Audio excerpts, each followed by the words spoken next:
Of course. Di, Since tagal. 2018, I'm a Touch Brian baby. Grabe yung pinaka-hair niya. Only Touch of Brian touches my hair. At kung nagsasawa na kayo sa mga ash color at gusto nyo na talaga yung kakaibang brown, so meron naman kasi talagang paraan guys. At meron ding brown na hindi babagay talaga sa atin na yung papaitimin tayo. So meron ding brown na talagang babagay sa atin at mai-enhance talaga yung skin tone natin na talagang yung reflection sa atin is parang papuputiin tayo. So need lang talaga ng advice or yung magtatanong kayo sa pinaka-trusted hairstylist nyo kung ano ba talaga ang mas bagay or better sa mismong skin tone nyo. Dahil talagang hindi kasi basta-basta lang ang talagang maglalagay lang ng color na hindi naman bumabagay sa atin. Dahil minsan, pag once na gusto nyo talaga is talagang gagawin sa hairstylist. Kung hindi naman kayo magtatanong na yung suggestion sa hairstylist na ano bang babagay or yung gusto nyong color is babagay ba talaga sa inyo. So, kailangan talaga na tanungin nyo muna yung hairstylist kung anong mai-suggest niya at doon kayo mag-uusap na yan yung gusto mong color. Dahil kung yun talaga yung gusto mong color, so meron siyang paraan na ibabagay talaga na hair color or yung magmi-mix siya ng merong ganong shade na color na gusto mo na talagang meron siyang twist na babagay talaga sa skin tone mo. So, itong gagawin ni ma'am is talagang babagay sa kanya dahil sawa na siya sa ash color. So, tingnan niyo naman yung after guys. Grabe, ang ganda na ng hair color niya. So, meron na siyang lowlights and highlights at the same time, yung pinaka-outcome ng color niya guys is meron siyang shadow roots sa mismong pinaka-roots na hindi siya as in totally blonde. Diba? Sobrang napakaganda at babagay pa rin sa skin tone niya. So, dati na siya nag-ash color talaga at gusto niya na talaga yung kakaibang brown dahil low maintenance lang. Dahil kung yung ash is talagang high maintenance talaga siya. Jose, di ba? Napaka-beautiful transformation. Tingnan niyo naman guys yung outcome.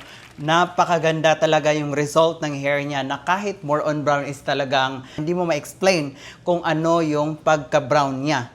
So yun yung sinasabi ko sa inyo na minsan hindi bumabagay yung color natin dahil sa mixture talaga. So yun ginawa natin ng paraan na talagang babagay pa rin sa kanya dahil sawa na siya sa mga ash. So ito guys, hindi naman kayo masatisfied sa transformation ng client natin kung hindi natin tatanungin sila dahil eto umupo sila umaga at eto paggabi na. Dahil yun may nag-comment din na ay fake yan yung hair na ginagawa nila is wig lang daw, sinusuotan namin ng wig para lang talaga makikita yung outcome. So, everyday talaga akong bibili ng wig para lang ipapakita sa inyo. Mahal ang wig, guys. So, ito ang magpapatunay sa yung transformation ng hair ni ma'am. So, satisfied ka naman sa transformation mo for today, ma'am? Of course. Diba? Matagal ka na talaga sa amin, ma'am, no? Yes. Sobrang tagal. Since 2018, I'm a Touch Brian baby.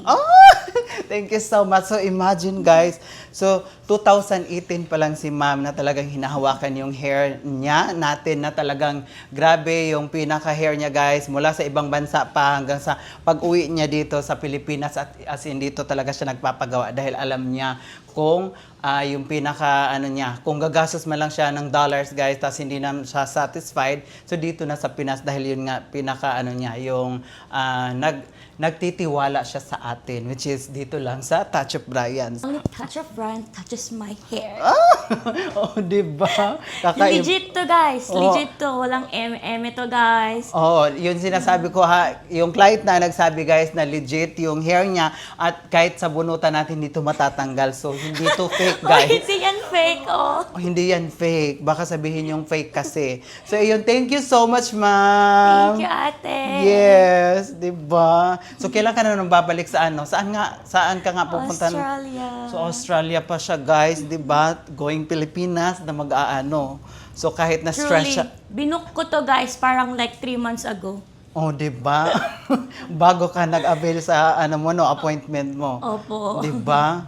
Sobrang napakaganda, guys, di ba? So, yun, thank you so much. Thank you, ate. You're welcome.